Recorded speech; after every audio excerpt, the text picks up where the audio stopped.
नमस्कार दोस्तों, मैं अमन तिवारी स्वागत करता हूं आपके अपने इस YouTube channel steno brothers academy में। दोस्तों, जैसा कि आप जानते हैं कि हम हर दिन कंप्यूटर की सीरीज़ या टॉपिकों के ऊपर चर्चा करते हैं और लगभग आज एक हफ्ते से हम लोग एक ही टॉपिक पढ़ रहे हैं जिसका नाम है कंप्यूटर का इतिहास, और आज उसका ये आखिरी वीडियो है। इसके बाद हम लोग एक नया टॉपिक फिर से उठाएंगे जिसका नाम है इनपुट डिवाइस और आउटपुट डिवाइस। कंप्यूटर के इतिहास में जो आखिरी दिन मैं आपको पढ़ा रहा हूँ वो है कंप्यूटर का वर्गीकरण। देखो दोस्तों, पहले तो मैं एक चीज़ बता दूं, वर्गीकरण का एक सीधा सा मतलब होता है बांटना। मतलब कहने का मतलब ये है, हमें एक चीज़ तो पता है कि जो कंप्यूटर शुरू हुआ है यानी पहली पीढ़ी कहाँ से मानते हैं, 1940 से, और वर्तमान कहाँ है, आज वर्तमान है 2024 में। तो 40 से 24 तक में कंप्यूटर 5 पीढ़ियों में बटा है। कितने पीढ़ियों में? 5 पीढ़ियों में। लेकिन 40 से लेके 24 तक जितने कंप्यूटर बने होंगे, 1940 से लेके आज दोस्तों 2024 तक जितने कंप्यूटर बने होंगे उनको हम 3 भागों में रख सकते हैं। मतलब दुनिया के, मैं पूरी दुनिया की बात कर रहा हूँ, दुनिया के भी जितने कंप्यूटर होंगे, अगर उन कंप्यूटरों को आप एक जगह रख दो, एक पूरे ढेर में रख दो और मुझसे बोलो कि इनको अलग अलग छांटो, तो मैं 3 ढेर बना पाऊंगा। एक ढेर में एक तरह के कंप्यूटर आ जाएंगे, दूसरे ढेर में दूसरे तरह के, और तीसरे ढेर में तीसरे तरह के कंप्यूटर आ जाएंगे। मतलब दुनिया में दोस्तों जितने कंप्यूटर बने हैं उनको कितने भागों में बांटा जा सकता है? कंप्यूटर का वर्गीकरण कितने भागों में होता है? 3 भागों में। एक चीज तो समझ में आ गई, कंप्यूटर का जो वर्गीकरण है वो 3 भागों में होता है। अब वो 3 भाग कौन कौन से हैं? एक तो दोस्तों होता है कार्य के आधार पर। एक जो आपका वर्गीकरण होता है वो किसके आधार पर होता है दोस्तों? कार्य के आधार पर। जो आपका दोस्तों दूसरा वर्गीकरण होता है वो होता है आकार के आधार पर। आकार के आधार पर। और दोस्तों जो आपका अंतिम वर्गीकरण होता है कार्य के आधार पर, आकार के आधार पर, और अगला होता है उद्देश्य के आधार पर। उद्देश्य के आधार पर मतलब अगर आप मेरे पास पूरे दुनिया के कंप्यूटर रख दो और मैं उनको बांटूं तो मैं इन्हीं 3 में से किसी एक में रख दूंगा। या तो मैं उनको काम के हिसाब से बांट सकता हूं, अगर मैं काम के हिसाब से नहीं बांटूंगा तो मैं दोस्तों आकार के हिसाब से बांट दूंगा, अगर मैं आकार के हिसाब से नहीं बांटूंगा तो दोस्तों किसके हिसाब से बांट दूंगा? उद्देश्य के हिसाब से बांट दूंगा। अगर मैं बात करूं कार्य के हिसाब से, तो जो आपके कार्य के हिसाब से कंप्यूटर हैं, तो कार्य के हिसाब से दोस्तों आपके कितने प्रकार के कंप्यूटर होते हैं ये भी रखना पड़ेगा। 3 प्रकार के। कार्य के हिसाब से कितने प्रकार के होते हैं? 3 प्रकार के। अगर मैं कार्य की बात करूं वो कौन कौन से 3 प्रकार हैं? सबसे पहले आपका आता है दोस्तों एनालॉग कंप्यूटर। सबसे पहले कौन आता है? Analogue computer. दूसरे नंबर पे दोस्तों आपका आता है डिजिटल कंप्यूटर।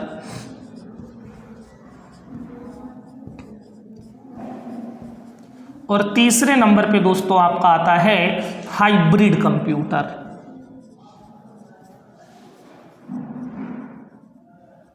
ये दोस्तों कार्य के हिसाब से है।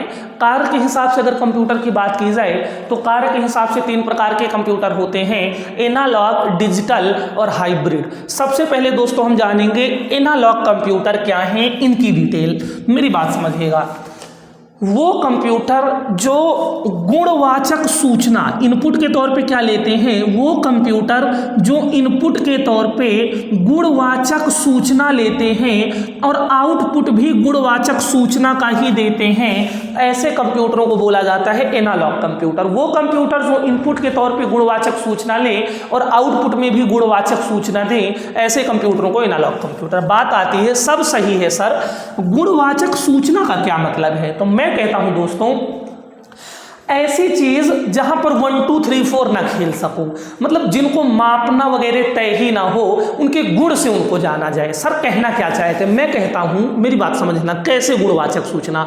मैं कहता हूं आज सतना में बहुत ठंडी है, तो जो कंप्यूटर ठंडी को मापेगा वो एनालॉग कंप्यूटर कहलाएगा। कैसा कंप्यूटर?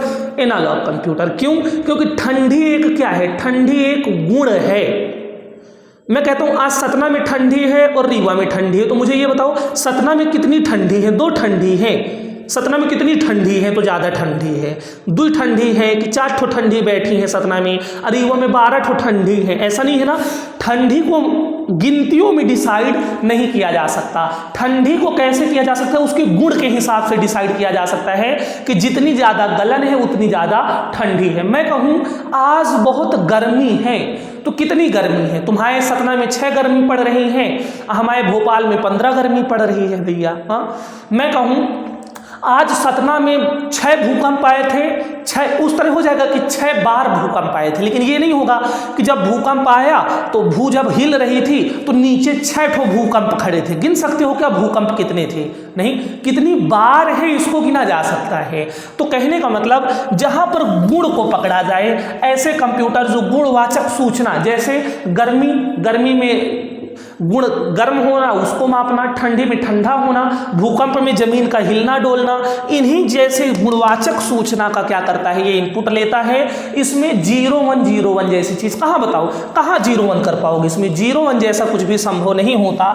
अगर मैं दोस्तों इनके उदाहरण की बात करूं तो इनके उदाहरण में क्या आ जाएंगे, एक तो आ जाएगा आपका थर्मोमीटर बुखार मापने का यंत्र, थर्मोमीटर, वोल्ट मीटर, ये सब एनालॉग कंप्यूटर हैं। वोल्ट मीटर मापने वाला यंत्र। और आपका एक सबसे अच्छा जो मज़ेदार एग्जाम्पल होगा दोस्तों, वो कौन सा हो जाएगा, भूकंप सूचक यंत्र, भूकंप सूचक यंत्र।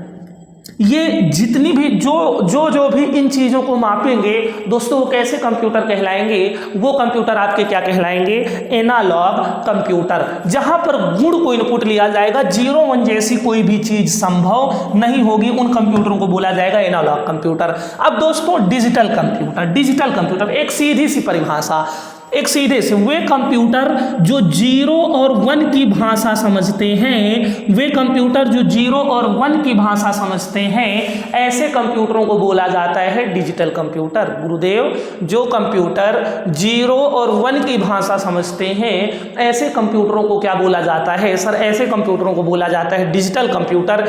इसके जो एग्जाम्पल या उदाहरण हैं वो मोबाइल, आज के लैपटॉप, डेस्कटॉप, आज के जितने मशीनें हैं लगभग जो आज की हैं, वो सब आपके कैसे कंप्यूटर हैं, डिजिटल कंप्यूटर हैं, जिनमें 0 और 1 संभव है। अब देखो अगला आता है, अगर कार्य के आधार पर एक क्या काम करता है, एक गुण को लेता है, एक जिसमें 0101 होता है जो आज के कंप्यूटर हैं, और एक हाइब्रिड का मतलब ही होता है जब 2 या 2 से अधिक जन को आपस में मिला के एक तीसरी चीज का निर्माण कर दिया जाए, वही आपका क्या कहलाता है, हाइब्रिड। 2 या 2 से अधिक चीजों को आपस में मिला के एक नई चीज बना दिया जाए। तो जब एनालॉग और डिजिटल दोनों को मिलाया जाता है, गौर से सुनिएगा, जब एनालॉग और डिजिटल दोनों को मिलाया जाता है, फिर उसके बाद जो एक नया कंप्यूटर बनता है जिसमें एनालॉग के भी गुण हों और डिजिटल के भी गुण हों, ऐसे कंप्यूटर को बोला जाता है दोस्तों हाइब्रिड कंप्यूटर। और हाइब्रिड कंप्यूटर का सबसे बेहतरीन एग्जाम्पल है दोस्तों ईसीजी मशीन। क्यों?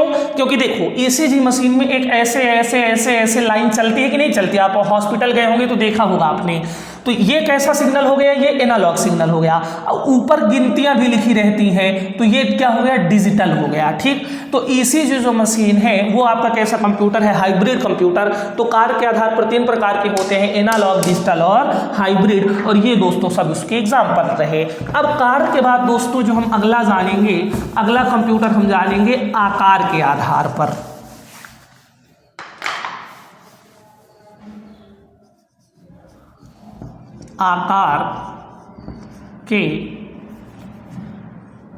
आकार के आधार पर, मतलब साइज के हिसाब से दोस्तों। साइज, अगर इसकी साइज इतनी है फिर एक की साइज इतनी है, तो आकार के आधार पर दोस्तों 4 प्रकार के होते हैं। अब वो 4 प्रकार कौन कौन से हैं देखिएगा, micro computer,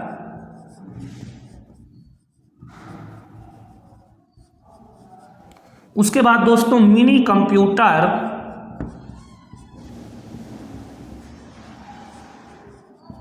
main frame computer,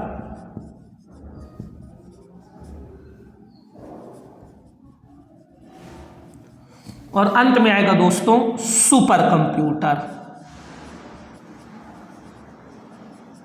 ये दोस्तों आपके कैसे होते हैं, आकार के आधार पर। अब दोस्तों हम जानेंगे आकार के आधार पर कंप्यूटरों की डिटेल। तो दोस्तों ये देखिए, आकार के आधार पर हमने 4 प्रकार के कंप्यूटर जाने। अब चलिए शुरू करते हैं इनकी डिटेल। सबसे पहले अगर मैं बात करूंगा माइक्रो कंप्यूटर की, तो माइक्रो कंप्यूटर क्या है। माइक्रो कंप्यूटर में सबसे पहले वे कंप्यूटर जिनमें माइक्रो प्रोसेसर लगा होता है। क्या लगा होता है, वे कंप्यूटर जिनमें क्या लगा होता है, माइक्रो प्रोसेसर लगा होता है। माइक्रो प्रोसेसर लगा होता है, ऐसे कंप्यूटर को माइक्रो कंप्यूटर कहा जाता है। माइक्रो प्रोसेसर से मतलब क्या है, माइक्रो मतलब ये दोस्तों होता है छोटा, और प्रोसेसर मतलब सीपीयू।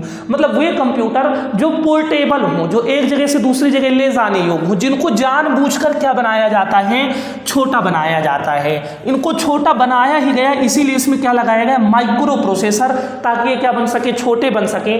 ऐसे कंप्यूटर को माइक्रो कंप्यूटर कहा जाता है। अब इसके उदाहरण में कौन आ जाएंगे, जो छोटे हैं दोस्तों। इसके उदाहरण में सबसे पहले तो आपका मोबाइल आएगा, कई बार एग्जाम में पूछ चुका है। क्यों, क्योंकि मोबाइल छोटा है कि नहीं, जितने छोटे छोटे कंप्यूटर हैं सब इसमें आ जाएंगे। मोबाइल, उसके बाद दोस्तों आपका आ जाएगा लैपटॉप, उसके बाद आपका आ जाएगा डेस्कटॉप, उसके बाद आपका आ जाएगा PDA, personal digital assistant, PDA. ये सब कैसे कंप्यूटर हैं दोस्तों, ये सब कहलाते हैं माइक्रो कंप्यूटर। कौन सा ऐसा कंप्यूटर है जिसमें माइक्रो प्रोसेसर लगा होता है, माइक्रो कंप्यूटर। क्यों बनाया गया है इसको माइक्रो प्रोसेसर लगा के, इनको उद्देश्य था छोटा करना। दोस्तों माइक्रो कंप्यूटर के बाद हम जिसके बारे में जानेंगे उसका नाम है मिनी कंप्यूटर। और अगर मैं मिनी कंप्यूटर की बात करूं तो मिनी कंप्यूटर नाम देखो, अब ये तो तय है कि माइक्रो से तो अच्छा होगा, माइक्रो से अच्छा होगा, माइक्रो से बड़ा, माइक्रो से ज़्यादा क्षमता किसके पास होती है, मिनी कंप्यूटर। मिनी कंप्यूटर का नाम है मिनी, लेकिन इसमें मत जाना कि मिनी है। मिनी कंप्यूटर यूज होते हैं सर्वर बनाने में। क्या बनाने में, सर्वर बनाने में। सर्वर किसको बोलते हैं, एक चीज़ बता दूं, जैसे मान लो ये एक मध्यम कंप्यूटर हो गया, इस कंप्यूटर से ऐसे ऐसे ऐसे ऐसे ढेर सारे कंप्यूटर जुड़ जाए। जहाँ एक कंप्यूटर से बहुत सारे कंप्यूटर जुड़ जाए, और जो बीच वाला कंप्यूटर होता है वही क्या कहलाता है, सर्वर कहलाता है। तो मिनी कंप्यूटर का यूज कब होता है, सर्वर बनाने में। जैसे मान लो मेरी कई कंपनियां चल रही हों, अब मैं कहीं मान लो सतना में हूं, अब कंपनी मेरी अलग अलग जगह चल रही हो, तो अलग अलग ऑफिस के मैं कंप्यूटर अपने कंप्यूटर से जोड़ना चाहूं तो मैं किसका यूज कर सकता हूं, मिनी कंप्यूटर का।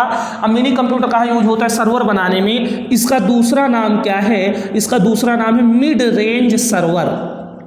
दोस्तों सर्वर तो बनता है नो डाउट, लेकिन ऐसा नहीं है कि बहुत दूर का सर्वर, मीडियम रेंज में, मतलब जो आपके ऑफिस हो वो बहुत ज़्यादा दूरी में ना हो, मीडियम रेंज में हो। तो बस इतना याद रखना है, मिनी कंप्यूटर का उपयोग कहाँ किया जाता है, सर्वर बनाने में, और इनका दूसरा नाम होता है मिड रेंज सर्वर। सबसे इंपॉर्टेंट दोस्तों ये दोनों हैं, मेन फ्रेम कंप्यूटर और सुपर कंप्यूटर। अगर मैं दोस्तों बात करूँ मेन फ्रेम कंप्यूटर की, वे कंप्यूटर, गौर से सुनिएगा दोस्तों, मेन फ्रेम कंप्यूटर क्या है, वे कंप्यूटर जिनका उपयोग डेटा स्टोरेज के लिए किया जाता है। कहाँ किया जाता है, डेटा स्टोरेज के लिए। सर मतलब क्या है डेटा स्टोरेज, मेरी बात समझो।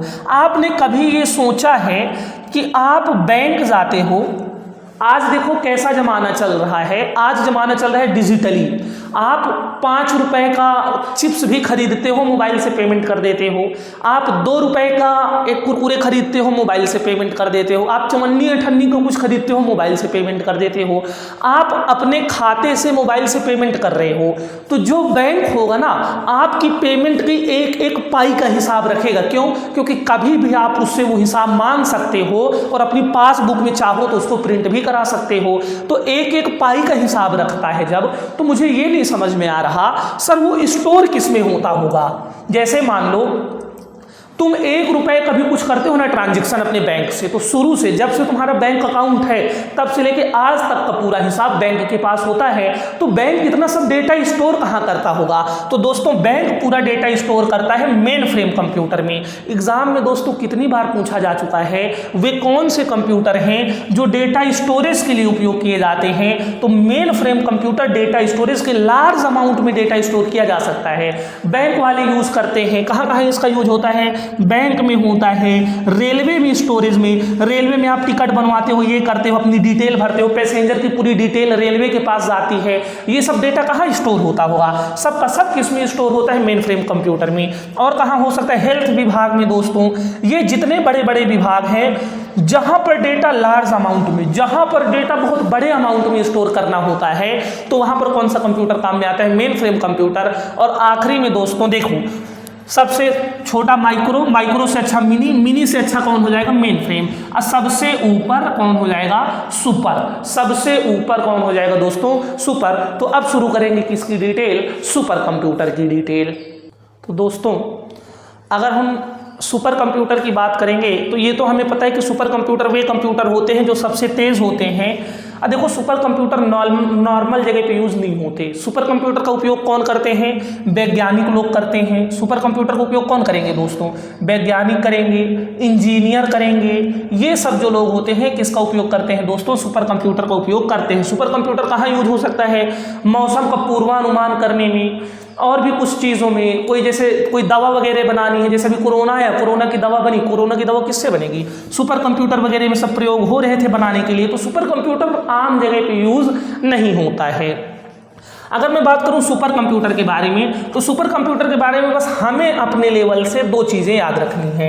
एक तो एग्जाम में दोस्तों पूछता है दुनिया का पहला सुपर कंप्यूटर, और दूसरा दोस्तों पूछता है भारत का पहला सुपर कंप्यूटर। अगर मैं बात करूं दुनिया का पहला सुपर कंप्यूटर, तो या तो आपको एग्जाम में मिल जाएगा CDC 6600 या तो मिल जाएगा क्रेवन। अगर दुनिया के पहले सुपर कंप्यूटर की बात करें दोस्तों, तो या तो एग्जाम में मिल जाएगा CDC 6600 या तो क्या मिल जाएगा? क्रेवन। अगर मैं बात करूं CDC 6600 की, तो CDC 6600 कब बना है? 1964 में। कब बना है? 1964 में। और क्रेवन की बात करूं तो ये बना है 1976 में। तो बात आती है अगर ऑप्शन में दोनों मिल गए तो सर क्या करेंगे? देखो पहले तो दोनों नहीं मिलेंगे। अगर क्वेश्चन बनेगा भी तो कैसे बनेगा? अगर एग्जाम में क्वेश्चन आता है दुनिया का पहला सुपर कंप्यूटर कौन है, तो दुनिया का पहला सुपर कंप्यूटर बेशक जो 1964 में बना है ये है। तो फिर सर ये क्या है? ये दुनिया का पहला सफल सुपर कंप्यूटर है। कहने का मतलब है बना ये भी, बना ये भी, ये पहले बना, लेकिन ये उतना सफल नहीं हो पाया जितना ये हो गया। तो इसके साथ हमेशा एक शब्द लिख के आएगा, सफल। अगर दोनों ऑप्शन में मिले, दोनों ऑप्शन में मिले और उसके साथ सफल लिखा हो, तो फिर आपको इसको लगाना है। बाकी एक ही कोई देता है, या तो CDC रखता है या तो क्रे रखता है। तो दुनिया का पहला सुपर कंप्यूटर 1964 में CDC 6600, लेकिन क्रेवन को भी पहला सुपर कंप्यूटर माना जाता है, जबकि ये बना 1976 में था। क्यों इसको माना जाता है? क्योंकि एक सफल सुपर कंप्यूटर था। इससे भी कहीं ज़्यादा सक्सेस इसको मिली थी, मतलब इससे भी कहीं ज़्यादा अच्छा ये वाला था। तो इन दोनों को दुनिया का पहला माना जाता है। और दोस्तों भारत का पहला सुपर कंप्यूटर माना जाता है परम 8000 को। भारत का पहला सुपर कंप्यूटर दोस्तों किसको माना जाता है? परम 8000। विजय पांडुरंग भाटकर ने इनको बनाया हुआ था।